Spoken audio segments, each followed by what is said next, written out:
So it's been a while since I've done a overview of the pond or a walk around or pretty much anything really. This is the first year I haven't built something new.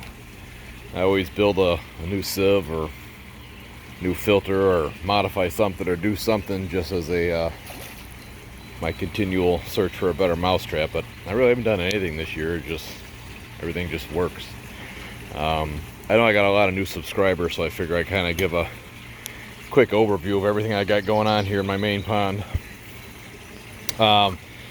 Three systems running on here, all of which I can lose two of them. As long as one system keeps running, my fish will be fine. But the main, I got a skimmer under there.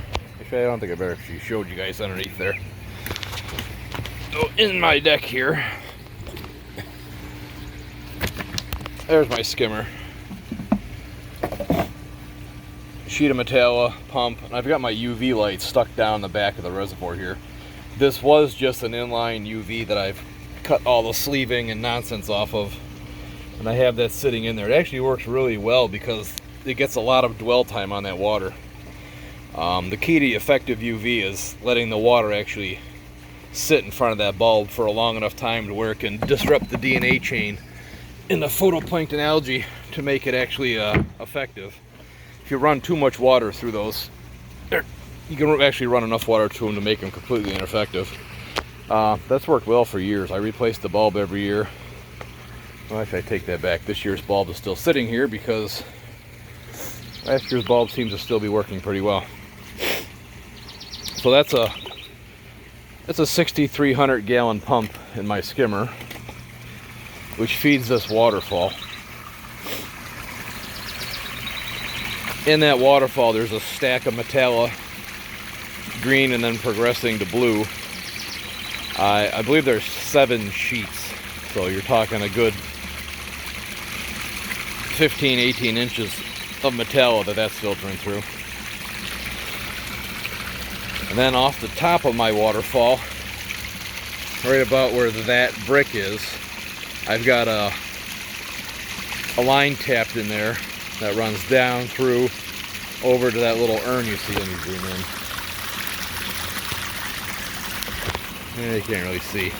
So right about here, right about here, there's a little urn that just pumps water into my bog. You always want to pump filtered water into your bog. No bog ever in the history of bogs will eat solids. There's no magical plant that eats fish poop. You need to mechanically remove the solids before it goes into the bog. Otherwise, you're just going to have a big rotting, sludgy mess after a period of time. There's no beneficial nutrients in those solids. Well, there are, but there's no way for the plants to utilize it. Your plants are primarily picking up your nitrates out of the water. So filtered water only into your bog.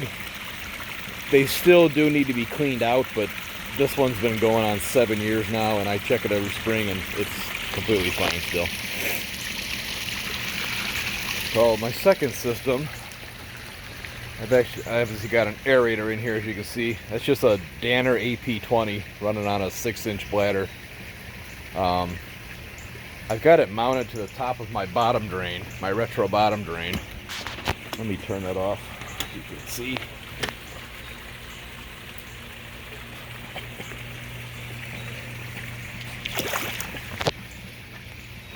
So down there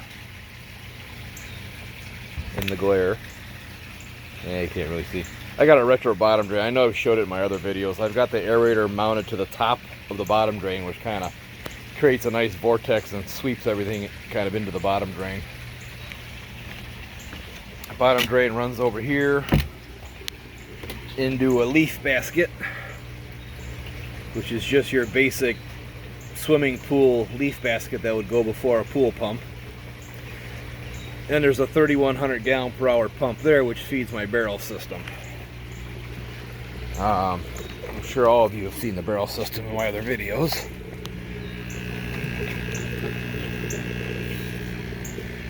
That's it. First drum, K2 media.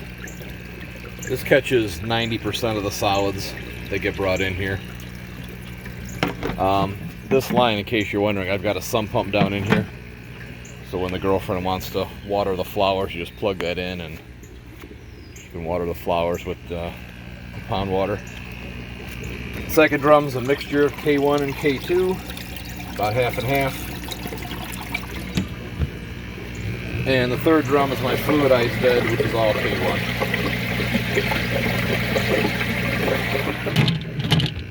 And then that obviously returns back to the pond right about here.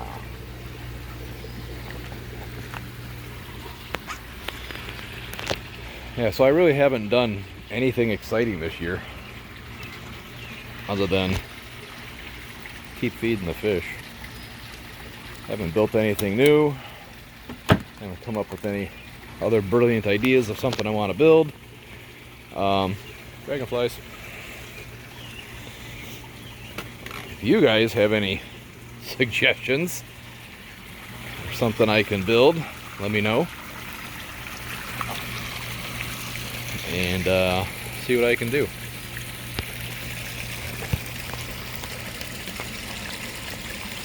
This pond is 4 feet deep, just under 6,000 gallons.